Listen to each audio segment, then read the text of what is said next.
Hello everyone, welcome back to my channel. आज की video में हम लोग बात करेंगे लॉ ऑफ कॉन्ट्रैक्ट का most important concept, that is what is contract and its essential element for a valid contract. So एक pen खरीदने से लेकर के लाखों करोड़ों डॉलर की डील तक हर जगह कॉन्ट्रैक्ट होता है। इस वीडियो में हम जानेंगे कि जो कॉन्ट्रैक्ट टर्म है इसका लॉ के अकॉर्डिंग क्या मतलब होता है और एक वैलिड कॉन्ट्रैक्ट के लिए क्या क्या इसेंशियल एलिमेंट है। सो अंत तक बने रहिए पूरे कॉन्सेप्ट को अच्छे से समझने के लिए। तो चलिए शुरू करते हैं। Firstly we talk about what is a contract. Means जो टर्म कॉन्ट्रैक्ट है उसका क्या मतलब होता है इसको समझते हैं।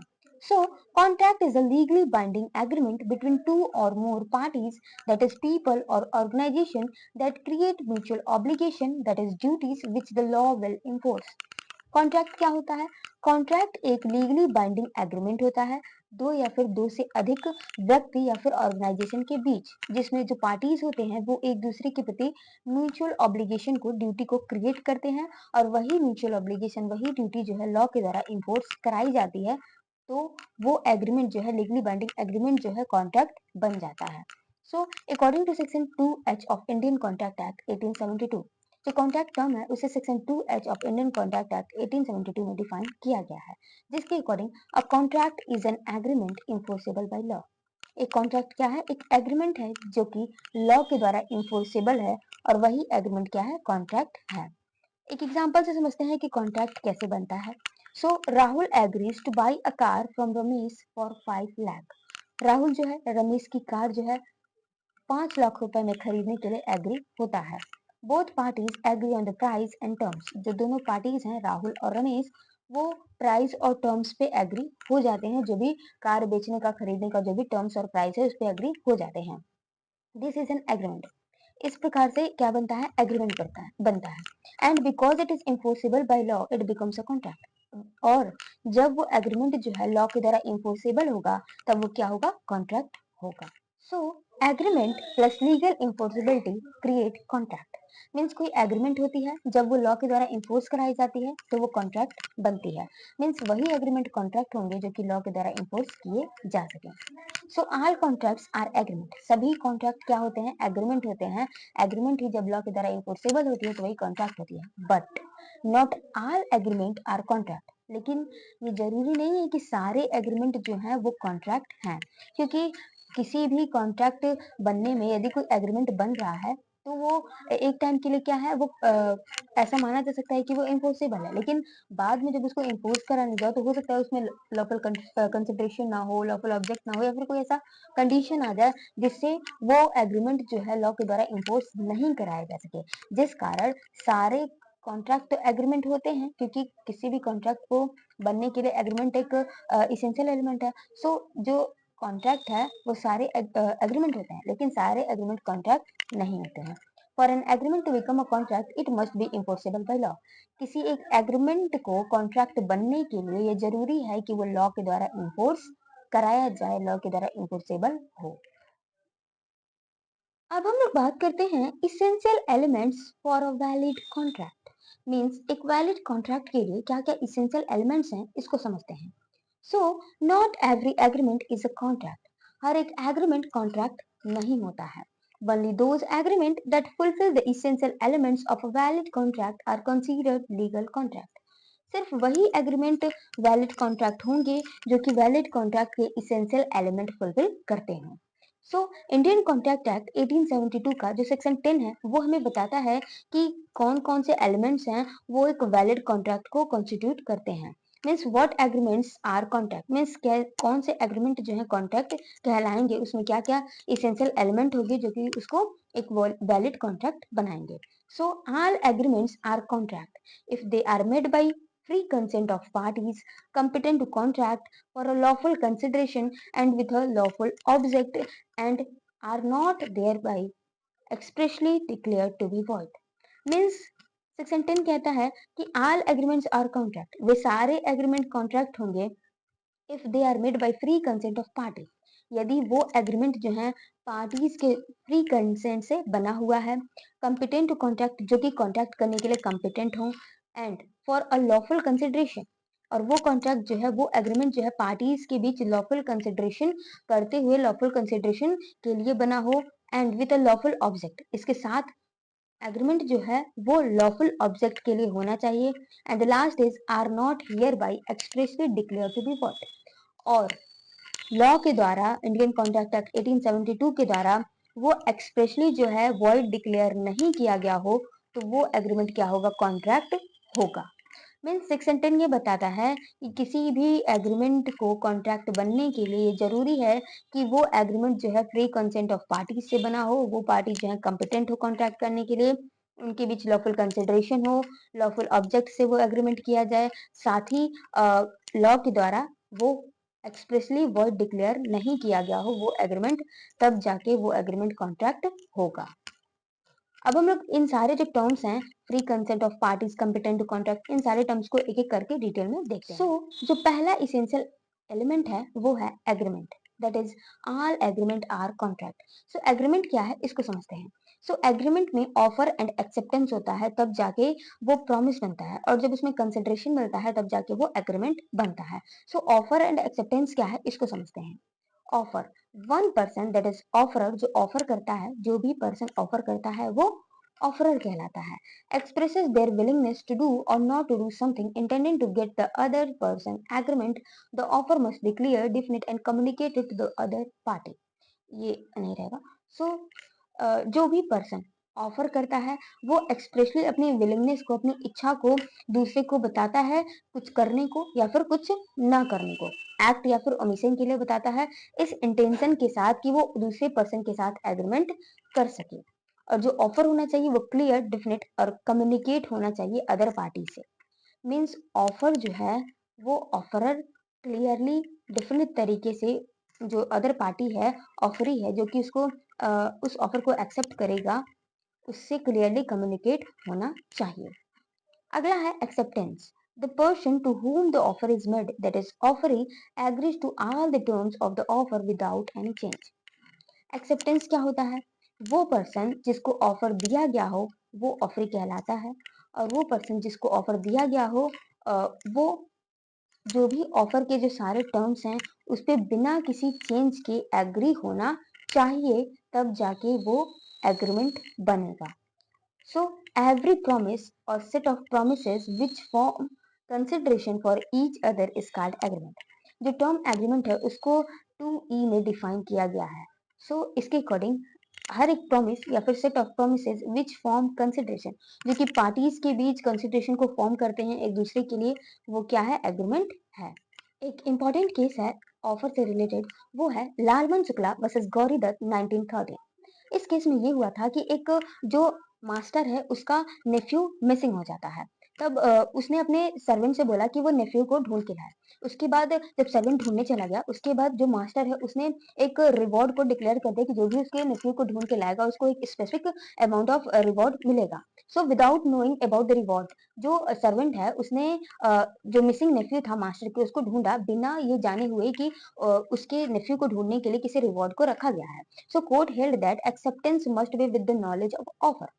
सर्वेंट बाद में ये क्लेम करता है कि जो भी रिवॉर्ड है उसे मिलना चाहिए क्योंकि उसने नेफ्यू को ढूंढा है, लेकिन कोर्ट ये हेल्ड करती है कि जो ऑफर का एक्सेप्टेंस होना चाहिए वो ये जरूरी है कि जो ऑफरी है वो उसके नॉलेज में होना चाहिए कि कोई ऐसा ऑफर निकाला गया है। So no contract was formed. यहाँ पे कोई भी कॉन्ट्रैक्ट फॉर्म नहीं होता है क्योंकि सर्वेंट को रिवॉर्ड के डिक्लेरेशन के बारे में कोई भी पता नहीं था, जिस कारण वो उस ऑफर को एक्सेप्ट नहीं कर पाया।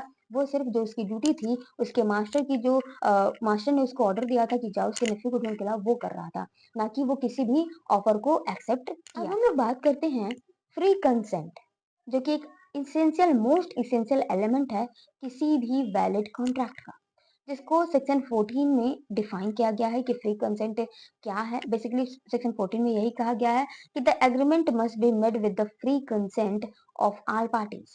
मीन्स जो भी पार्टीज हैं कॉन्ट्रैक्ट के, उनके फ्री कंसेंट पे एग्रीमेंट बनना चाहिए।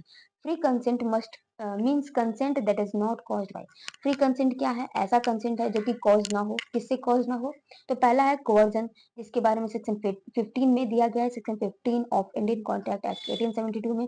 इसका मतलब ये है कि जो कंसेंट है वो फोर्स और थ्रेट का यूज करके ना लिया गया हो। अगला है अंडर इन्फ्लुएंस, जिसको सेक्शन 16 में जिसका प्रोविजन है अंडर इन्फ्लुएंस का, one party using their dominant position to unfairly persuade the other. Means under influence का मतलब ये होता है कि इसमें एक पार्टी जो होता है अपने डोमिनेंट पोजीशन का यूज करके दूसरे जो भी पार्टी होती है उससे अनफेयरली किसी चीज को परसुएट करता है। लाइक यदि बॉस है तो वो अपने सर्वेंट पे डोमिनेंट पोजीशन पे रहता है और वो सर्वेंट से मतलब कि कुछ भी ऐसी चीजें हैं सर्वेंट के पास उसको डोमिनेट करके इन्फ्लुएंस करके वो अनफेयरली उससे ले सकता है, तो वो जो कॉन्ट्रैक्ट होगी वो वैलिड नहीं होगी क्योंकि उसमें उसका कंसेंट सर्वेंट का कंसेंट फ्री नहीं है। सो अंडर इन्फ्लुएंस जिसका प्रोविजन सेक्शन 16 में, इसमें कोई डोमिनेंट पोजीशन का पर्सन जो है वो अनफेयरली किसी भी चीज को लेता है। अगला है फ्रॉड, जिसको सेक्शन 17 में जिसका प्रोविजन है, दैट इज इंटेंशनली मिसलीडिंग और डिसीविंग द अदर पार्टी। इसका मतलब ये है कि फ्रॉड में ये होता है कि इसमें एक पार्टी जो होती है वो इंटेंशनली अदर पार्टी को मिसलीड करती है, डिसीव करती है। अगला है मिस रिप्रेजेंटेशन, जिसका प्रोविजन है section 18 of Indian contract act 1872। इसमें making a false statement even unintentionally that misleads the other party.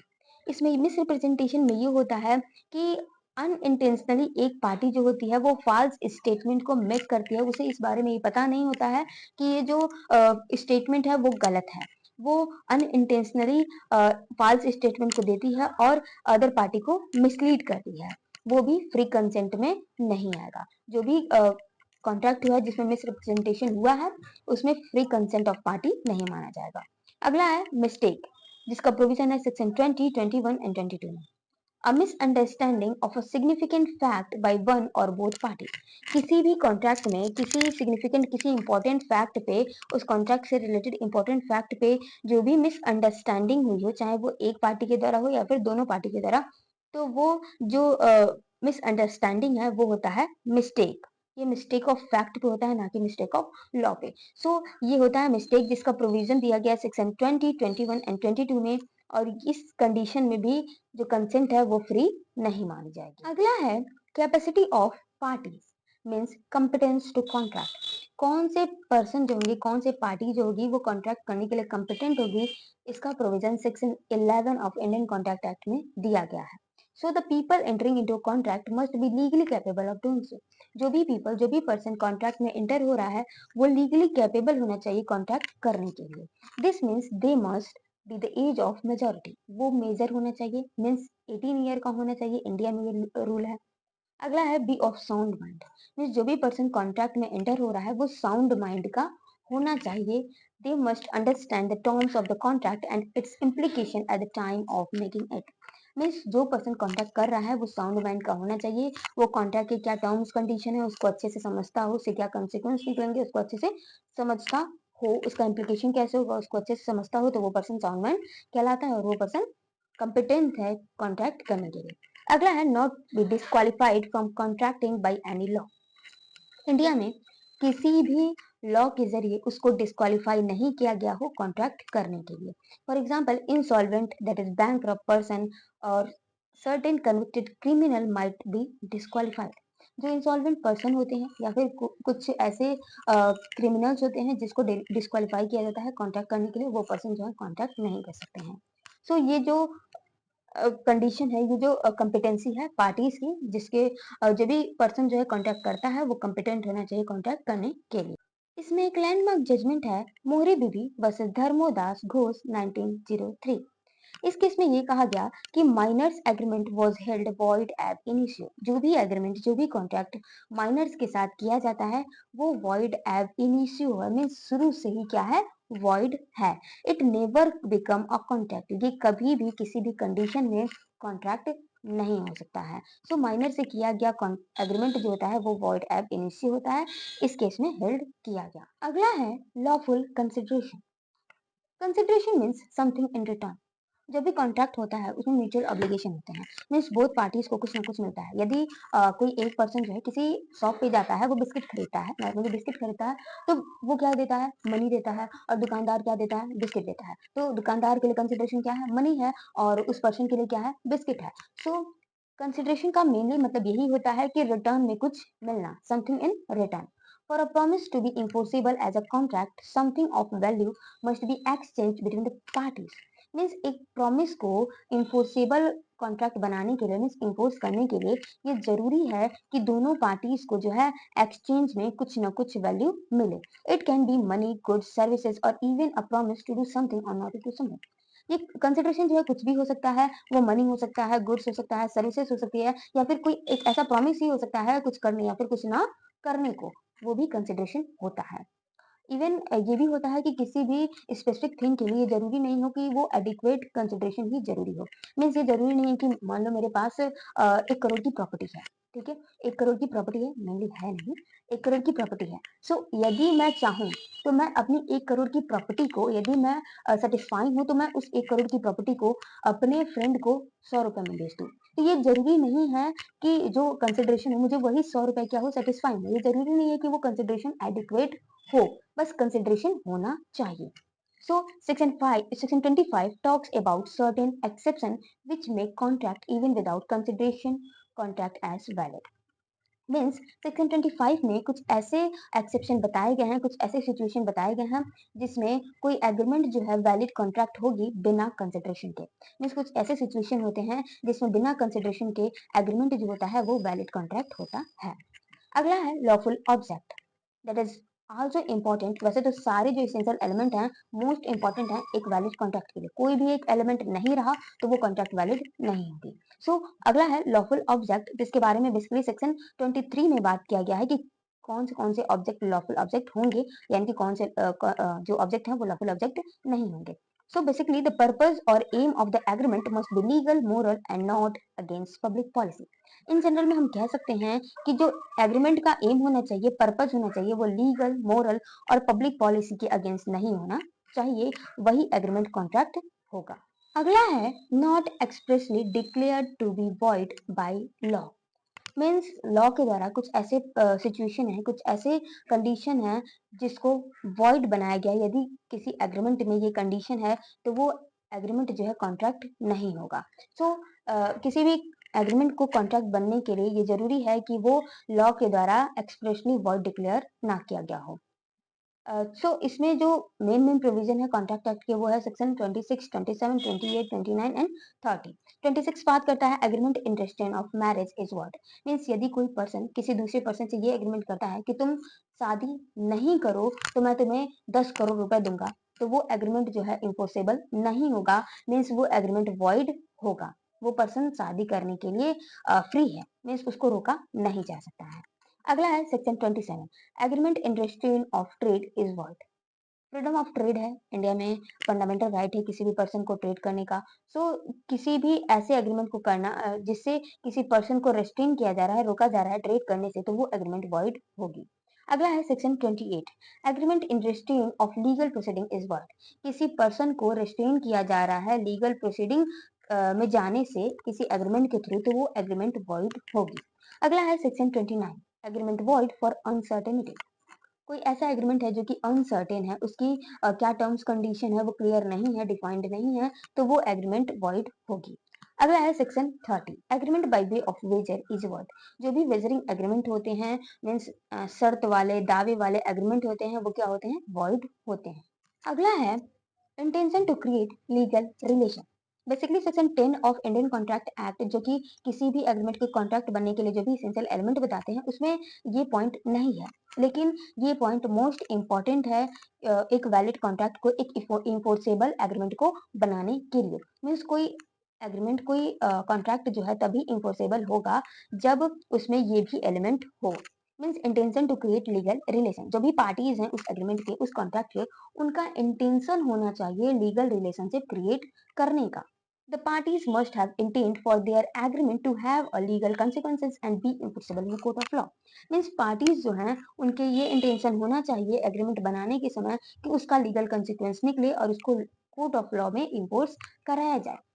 सो इससे रिलेटेड एक मोस्ट इंपॉर्टेंट जो केस है वो है बाल्फर वर्सेस बाल्फर, 1919 का ये केस है। इसमें हस्बैंड वाइफ रहते हैं बाल्फर एंड बाल्फर। हस्बैंड जो है अपनी वाइफ को प्रॉमिस करता है, जो वाइफ होती है वो इंग्लैंड में हेल्थ कंडीशन के कारण जो है हेल्थ इश्यू के कारण वो अपने हस्बैंड के साथ श्रीलंका नहीं आ पाती है, जिस कारण हस्बैंड जो है वो अपनी वाइफ को प्रॉमिस करता है कि वो उसे मंथली कुछ अमाउंट भेजेगा उसकी मेंटेनेंस के लिए। लेकिन जो हस्बैंड है वो कुछ महीने तो भेजता है, लेकिन उसके बाद कुछ महीने बाद वो भेजना बंद कर देता है। तो वाइफ जो है क्लेम करती है अपने उस प्रॉमिस को इन्फोर्सेबल करने के लिए। तो जो कोर्ट होती है, court said it was a domestic agreement. Court कहती है कि ये एक डोमेस्टिक एग्रीमेंट है एंड नॉट लीगली इन्फोर्सेबल, और ये लीगली इन्फोर्सेबल नहीं है।